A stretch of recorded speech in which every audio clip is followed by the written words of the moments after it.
Melanoma Matters is an educational resource, and the opinions we express are our own and do not reflect medical advice. If you have questions specific to your own situation, please contact your own clinician. This podcast may be available in both audio and visual, so please check your platform. Hi, everybody. Welcome to Melanoma Matters. I'm James Larkin. And I'm Sapna Patel. So for this podcast, we're going to be doing our first year in review, 2024. So that's going to be best of 2024 : ASCO, because we thought... You said the punctuation out loud. Obviously, you told me not to do that, but I thought I'd do it anyway. So we thought we'd start with ASCO. And so, this is going to be our first podcast, year in review 2024. So, Sapna, a couple of icebreakers, if I may. Actually, mate, can I ask you where you are, first of all? That might be quite fun. In as much as you feel free to comment. I'm in northern Italy at the moment. It's the day before American Thanksgiving, and I came to Europe for a wedding and then to meet my sister. Yeah, and what are those noises in the background? You can't hear any noises in the background. I could. That is our fireplace. Starting. Very good. Yeah, well, it's November, right? So it's getting cold. Okay, so proper question now. Icebreaker. You wanted me to say it was the sound of wood. You wanted me to say it was wood. The sound of wood. I get it. I see where you're going. Right, I'm going to ask you, out of office messages, okay. You know, we all do them. Well, most of us do them, not everybody. Everybody does. What are some of the most memorable out of offices that you've seen, or what annoys you about out of office messages and what you like? What kind of weird question is this? This is a question you would rather I ask you, I think. I will say Christoph Holler usually has a really cutesy out of office. It usually has like an injured head person or something, and then the phone number for who people are supposed to call if they're that. It has like the office, like a little icon. So he has good use of emojis, I think. You probably don't know this, but when I went to Taylor Swift last year, I had an entire out of office that was just Taylor Swift lyrics. Dear reader, I hope this finds you all too well. I just kept going. At some point I'll find it. Maybe in the fact check, I'll see if I can find it and then read it to you. No, I do remember that, actually, because we were doing some meeting, weren't we? I think I did. We were doing a meeting, or weren't we? It was like a webinar. A webinar, because with a few other people, because I was trying to see if I could get any Taylor Swift kind of quotes into the webinar, and I think I did succeed in the end. But I don't know if you realised at the time that had been my aim. So there's a guy called Ricky Fraser. I don't know if you know him. We've come across him. He's got a podcast actually called Buddies, and his out of offices are always song lyrics, basically, depending on what the theme is. So sometimes, depending on who the artist is. So that's. Hi, Ricky, by the way, if you ever listen to this. So they're pretty funny.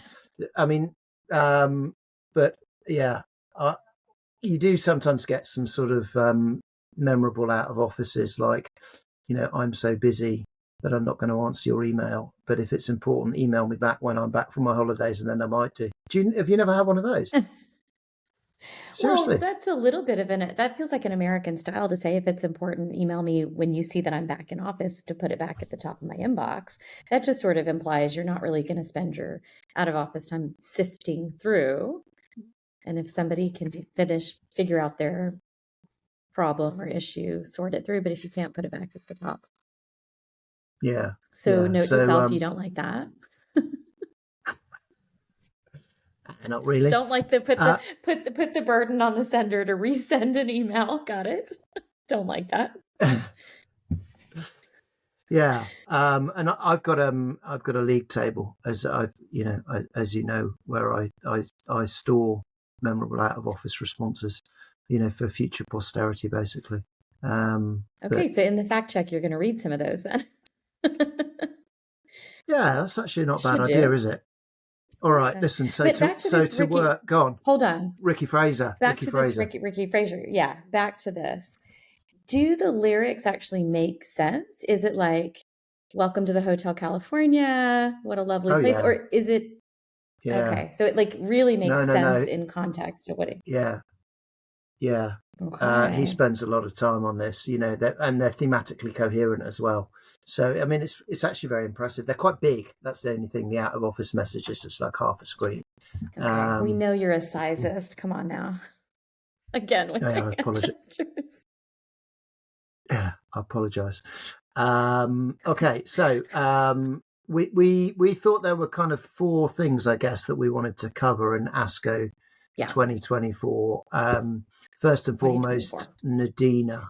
Yeah. So at ASCO. So yeah, why don't you chat a bit about NADINA? Yeah. So NADINA, as Jeff Weber told us, was the world's worst kept secret. That it was a plenary at ASCO 2024, but long awaited. We were so excited to see this one get accepted and presented by Christian Blank and colleagues. So NADINA stands for the neoadjuvant nivolumab plus ipilimumab versus adjuvant nivolumab in macroscopic resectable stage 3 melanoma. Phase 3 trial, randomizing patients with resectable stage 3 disease, clinically assessed with positive lymph node disease. They could have also had in transits, but they needed to have positivity for lymph nodes, and then naive to essentially all systemic treatments. They were randomized to therapeutic lymph node dissection followed by adjuvant Nivo, which would be the standard of care. The experimental arm was 2 doses of what we, of course, call the flip dose Ipi-Nivo. So 2 courses of that, and then a therapeutic lymph node dissection. And they, just for clarification's sake, in the NADINA trial, those 2 cycles, you typically didn't go to surgery sooner than the full end of cycle 2. So if you start counting at week 0, 0, 1, 2 is the first cycle, and then 3, 4, 5, let's say, I'm doing that those maths for that reason, then surgery would be week 6 or later, right? And in SWOG, sometimes people will say, well, you gave 3 cycles, and so surgery didn't happen until weeks 9. That's actually not the case. If you count the SWOG S1801 study, it was 3 cycles of every 3-week pembro. So 0, 1, 2 was cycle 1, 3, 4, 5 was cycle 2, and then 6 was the start of cycle 3, but on average, the median time to surgery was at week 7. So these studies really line up in where they took patients to surgery. That was really just a point to say, when you give single agent therapy, surgeons often don't hesitate about a cooling off period because they feel like single agent anti-PD-1 doesn't have as tremendous an inflammatory mark, say, in their surgical site. But with Ipi-Nivo, there might be, so they like to cool them off, typically a minimum of that full cycle. Okay. So the experimental arm was 2 cycles, followed by a therapeutic lymph node dissection, and then a personalized adjuvant approach. So if you had a major pathologic response, which is less than or equal to 10% of viable tumor cells, in the tumor bed that the pathologist can identify, was ideally the total tumor bed. If there's less than 10% viable tumor cells, then that's considered a major pathologic response, and those patients were completely finished. And the implications being that these high risk patients who typically have been dispositioned for a long course of treatment are now, with the NADINA regimen, potentially finished at week 6 or shortly thereafter. If you had anything less than a major pathologic response, so a partial response or a non-response, so anything more than 10% viable tumor cells, then you did need to take some adjuvant therapy. And if you had a BRAF mutation, it was a kind of a mandatory move onto targeted therapy. And if you were BRAF wild type, then the patients got adjuvant PD-1 for a year. And so the study enrolled 423 patients, ultimately randomized. 485 walked in the door of the study. 62 did not meet eligibility criteria. And so 423 were randomized. It was a 1-to-1 randomization. And then they give numbers on who didn't go to surgery. So it's always important in neoadjuvant trials to make sure your do not go to surgery rate is not terribly high due to toxicity or progression, so that you're not taking these curative patients and missing their curative window. So in the standard of care group, 3 did not go to surgery, 1 because of disease progression, 1 because of withdrawal of consent, and 1 they deemed was ineligible after randomization. So remember, on the standard of care, you basically go straight to surgery, but still there's just enough time that, you might have a little tiny disease progression.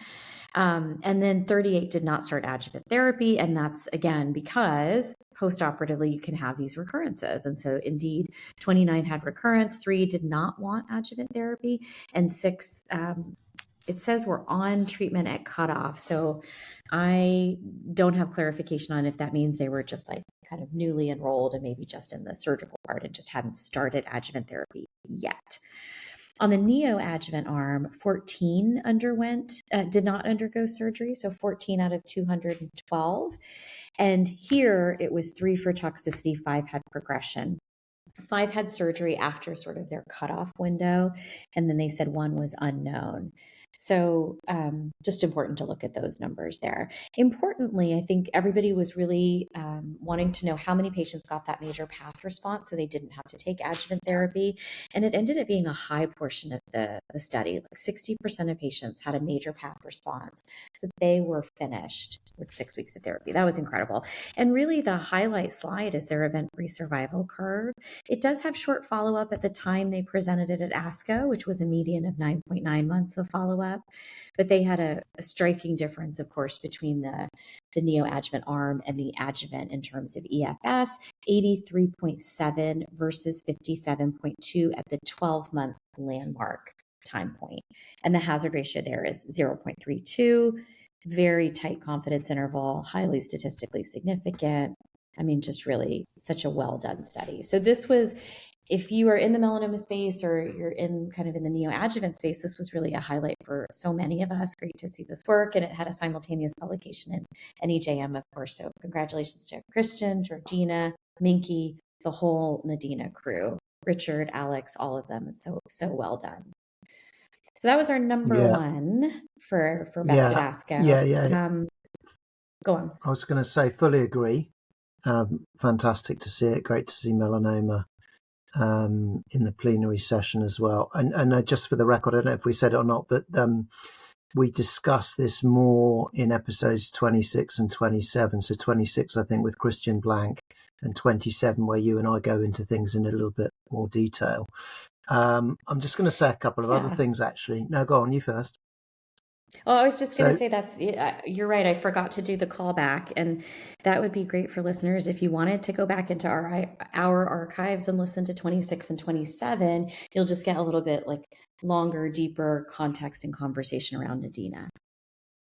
Yeah, so absolutely. And so the other things I was going to say, is great to hear you anglicising the word maths, which you did. I don't know if you noticed that when you're going past. You said you did the maths. Yeah, you anglicised it. So probably need to keep an eye on that. And then I'm going to ask you an impossible question. So when do you think we might see some OS data from NADINA? In as much as you feel able to say, and that's part 1. Part 2, will it be positive for OS or not, do you think, Sapna? Again, in as much as neither of us are privy to anything that's not in the public domain. This is opinion, right? Yeah, I mean, I didn't have the study. I don't know, but I would think the OS, we typically don't really look before 3 years. I mean, that's really, even in our metastatic trials, that's where we kind of are estimating our OS to be. So, it'll probably be another 1.5 years, I think, before we see the first signal of OS. I think there's every reason to believe it's going to be positive for OS. I mean, just the way the curves are separating, I think there's every reason to have hope. And, it would be incredible to know that we are curing more patients, ideally those that, survival turns into cure, so that we are curing more patients, doing less surgery, and ultimately they're spending less of their time on treatment. Would be fantastic. Yeah. I mean, I think that's going to be an incredibly important result, which we're going to be looking out for. I think it'll probably be positive for OS as well, I have to say. I didn't press you for, your level of certainty, but I guess we're on the same page there. Right. So I'm going to do 10-year follow-up for COMBI-AD now, which Georgina Long presented. And it's going to be a bit and our quicker. Listeners know how much you love a long-term follow-up. James absolutely. Larkin et al. Loves a 3-year and a 7-year, and come on, you love a good long-term follow-up study. Yeah, I think you missed 4-year there and 5-year. I knew. I left the gaps for you to fill in there. I know you know where all the publications are.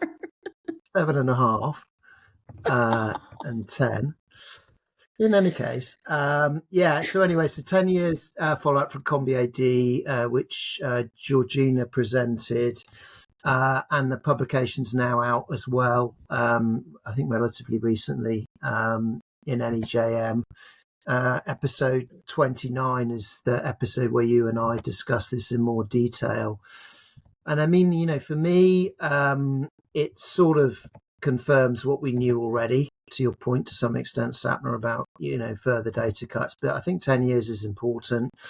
No new safety signals. I guess the thing people are talking about is the OS.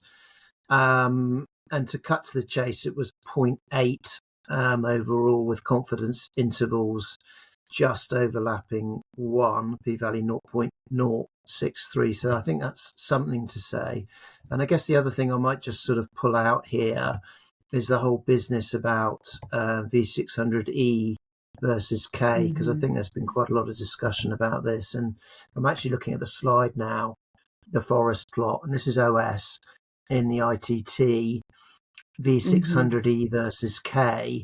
And so if you do that, obviously most of the patients had V600E, and the hazard ratio there is 0.75, so better than the overall OS. And that confidence interval does not overlap 1. Then if you look at K, it's not a massive number of patients, right? It's like 80 patients in the whole trial. So the confidence intervals are broad, but the hazard ratio there for OS is pretty close to 2.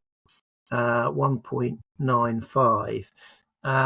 So in the presentation, and actually in the manuscript, and I think in the discussions that we're all having amongst ourselves about this, there's been some comments on that. And I think what we said when we did the podcast, or maybe what I said, can't exactly remember, is that this is OS. But actually, if you look at the DFS for E versus K, I don't think they were that different, suggesting, at least in terms of relapse-free survival, dabrafenib and trametinib doesn't seem to distinguish, if you like, or differentiate too much between the two.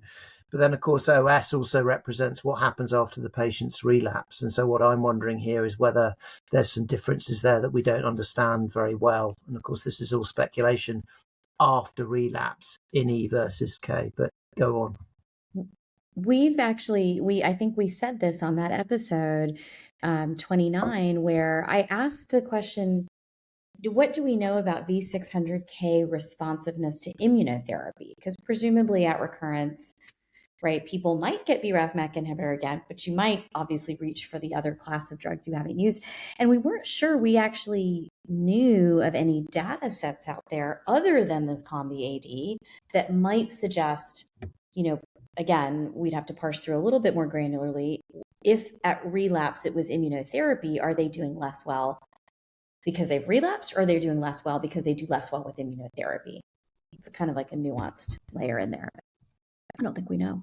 So no, I don't think we do. It's pretty interesting. Another point that we had made that I think is important when interpreting this COMBI-AD, adjuvant therapy for BRAF positive melanoma improves RFS. That's the same bar that we have for adjuvant immunotherapy. It's just shy of improving OS in intention to treat, but obviously looks positive in an exploratory fashion for E. And the point that we had sort of made for people designing clinical trials is that this represents 9% of that total study population. And that 9% can swing this principal analysis, this primary endpoint. And just that 9% can really move it. And to your point, the forest plot's way on the other side. So it's a big swing that changed it. If they're just subtly apart, maybe it won't make that much of a dent in it, but that's important. And we have to remember that the FDA told us during the listening series that we can have subsets of patients in these large phase 3s that don't count towards intention to treat, but they have to be pre-specified in CARD. If you think, you wanted to study uveal or mucosal or something like this, you can do it, but you have to be very careful. Don't include that in your ITT. Make sure you pre-specify, carve it out. You can have a separate analysis just for them so that you don't have to have a separate study, a separate protocol, et cetera. Not that we would have thought you needed a separate protocol for B600K, but that's that. Yeah.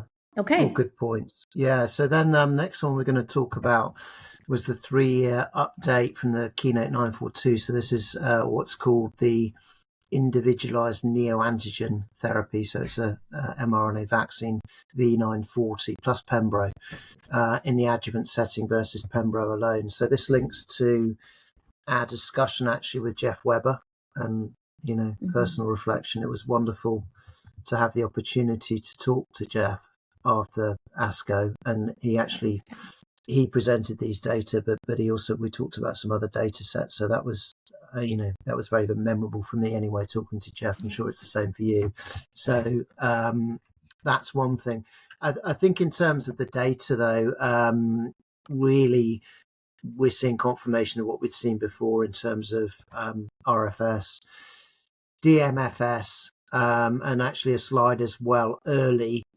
And the title of the slide is encouraging trend for OS, but really very few events in terms of overall survival, meaning deaths.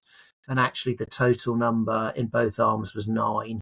I think very difficult to interpret that. There was a hazard ratio applied to that, but I think, that obviously requires caution in terms of interpretation. So I'm not sure there's too much else to say about that, actually. Did I miss anything out? No, I mean, we first heard this 942 at AACR 2023. That was the first year we heard the report of it. Jeff presented it there, actually. He called this randomized phase 2 one of his favorite trial designs. This was a 2-to-1 trial design. So I think we have to remember it was 150 patients randomized 2-to-1. The vaccine doesn't come in until 6 weeks or so. And so that's why you see, if you look at the RFS curve, some of the conversation around that is you really don't see a separation until late in that first year.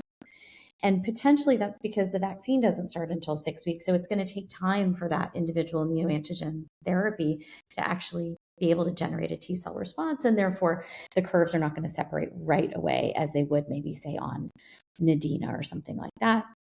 And then where there was a concern that perhaps these curves may not sustain separation over time at this 3-year mark, not only are they sustaining a separation, but the absolute difference between these two study arms might even be getting a little bit bigger for RFS and DMFS.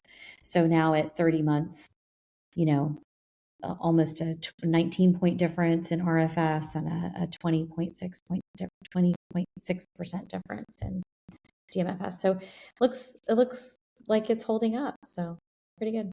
Yeah. Yeah, and at the time of writing, I guess it's fair to say that the phase 3 trial, I think, is now recruited. So that's going to be a hotly anticipated result in due course. Okay, so then the last thing that we're going to talk about, Relativity 48, which links to episode 28, where we talked about that in a bit more detail. But before you talk about that, I'm just going to say that the one thing that impressed me most about that was the trajectory of the PFS curves, because just to make the point again, say with Checkmate 67, even the Ipi-Nivo arm, you have this quite steep drop off really on the first scan where people are progressing. And my impression, and it's speculation, is that it sort of looks a little bit like you weren't getting that drop off there, but over to you. On the Relativity 048? Yeah. Yeah. Total impressionistic. That's an interest. Yeah, no, I like that though. We like good impressions. So Relativity 048 is a study that people probably maybe heard about. Certainly our European colleagues know about it because they ran it. This was triplet checkpoint blockade. So Nivo, Rela, Ipi, with the Ipi given at a dose of 1 milligram every 8 weeks. And that triplet checkpoint blockade was for essentially untreated advanced or metastatic melanoma. So checkpoint naive, they could have been exposed to neoadjuvant or adjuvant therapy as long as it had been more than 6 months. So, but checkpoint naive in the metastatic setting. So, this study was 46 patients, open label, single arm. We waited 4 years for this data. I think that's why I'm only just putting such a fine point on it, because these 46 patients were giving us everything at 4 years. Basically, we're waiting for all of this. The objective response rate here is 58% for triplet checkpoint blockade. Of course, you are the guru of the first doublet that we used in checkpoint. It's marginally better than doublet. Of course, all the Rela programs, Nivo Rela and then Nivo Rela plus anything else, they use, typically they use blinded independent central review. This study used investigator review. So, it could be that this is just a little bit higher number because it's investigator review. If it was blinded independent, that number could come down. It's hard to say for sure. But right now the confirmed responses with doublet checkpoint blockade is in the high 40s, 44 to say 40. I think it ends up in that mid 40s, maybe is what I should say instead of high 40s for confirmed. Now we know that obviously the published results were out there and they were unconfirmed. Nevertheless, these investigator responses is 58%. Maybe we would have liked to have seen more CRs with triplet, because maybe we would like to think getting to a CR, as we've talked about with Mike Atkins, Tony Rebus, and just ourselves in due course, getting a CR seems to be a very useful thing if you believe the radiology is your strongest tool to tell you that. We know there are other tools to be used, but if you can get to a radiographic CR, we know you're often in quite good shape, though relapses can occur. So we didn't see even more CRs here, which is curious. Maybe it's still in the 17% range. So you're not necessarily getting more cures with that little bit of IPI added. But as you mentioned, the PFS is quite striking. Not only the numerical PFS that's not yet reached the median at 4 years of follow-up, but also the shape of this PFS curve. It's not a massive steep drop down below 50% with the plateau. It's a drop, no doubt it's a drop at that first rescanning time point, in the first 3 to 6 months, that's understood.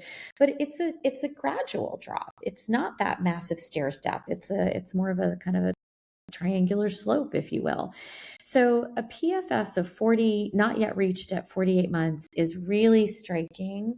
But with the massive grain of salt, it was 46 patients. If you're running the study and there's only a few slots at your site, you have to admit the psychology behind what patient you put on the study is going to be a heavily curated patient, because you only have so many slots. You want the drug and the patient to have the best shot at showing a signal of efficacy. So you're not, there probably is some curation of the patients that went on this trial. Having said all of that, I don't know even a favorable patient population that could have this kind of PFS with the tools that we have right now. So very excited to see this. I think triplet is now being investigated in other potential landscapes, first line and second line. I think the biggest thing people would worry about is toxicity. So when you're giving triplet and even IPI at that low dose and reduced frequency, what is the toxicity? Well, any SAE, 100% of patients got any SAE. So that's in line with our other doublets, which are in the high 90s. And then grade 3-4, it's 59%. Any AE. If you look at discontinuation due to grade 3-4, it's 22%. So it ends up higher than Nivo-Rela, lower than Ipi-Nivo. And maybe that's where this 1 milligram dose of Ipi every 8 weeks actually does with this regimen, right? The toxicity is somewhere in between. You don't see myocarditis jumping out here. You don't see adrenal insufficiency. small study though. I think in, a larger data set, obviously we know those toxicities are ones that we pay attention to with RELA, so those things can emerge. So that's that. That was our kind of top 4, we thought, from ASCO of this year. In our year in review, those studies are still ones we think about and talk about 6 months later. Right? Fantastic. Yeah, no, I was loving the hand gestures there as well. That was really expressive. Just with, that, yeah, there's shapes of those curves. Yeah. Are you taking a leaf taking a leaf out of my book? Well, not it depends how big the book is, I guess. We do know I'm going on very little sleep. This is like not even 30 minutes of proper rest. So good. Okay. So is that it for Best of ASCO? I think so. Okay. All right. Thanks.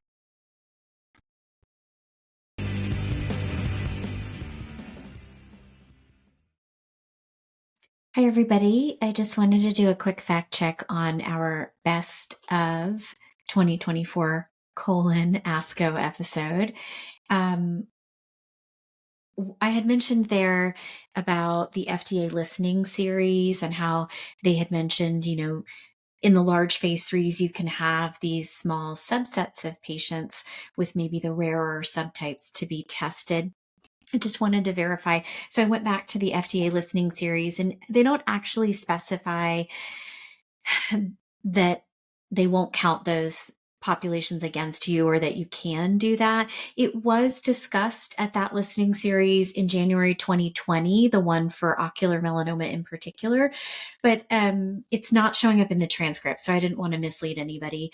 The idea is that when we do these big phase 3 trials, often these rare subsets are not eligible, but it would be a nice movement to start to see large randomized registrational phase 3s taking the rare subsets as a small expanded access cohort, if you will. So those slots would be offering access to patients who aren't eligible for whatever reason, rare subtype or poor organ function, whatever.